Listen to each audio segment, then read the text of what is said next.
Hello guys, in this video I am going to show you how to set the tide height unit in the Deckee application. But first I just want to mention, don't forget to subscribe to my channel, because at 10,000 subscribers I am going to show you my whole YouTube revenue statistics and growth strategy, as well as how to make money online. Let's jump into it.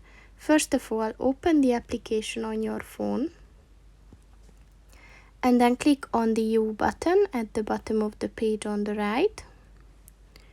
And then click on the settings button at the top of the page on the right. And then click on the weather button. And in the weather settings, look for the tide high section. And as you can see, you can set it in feet or meters. Whichever is more optional for you.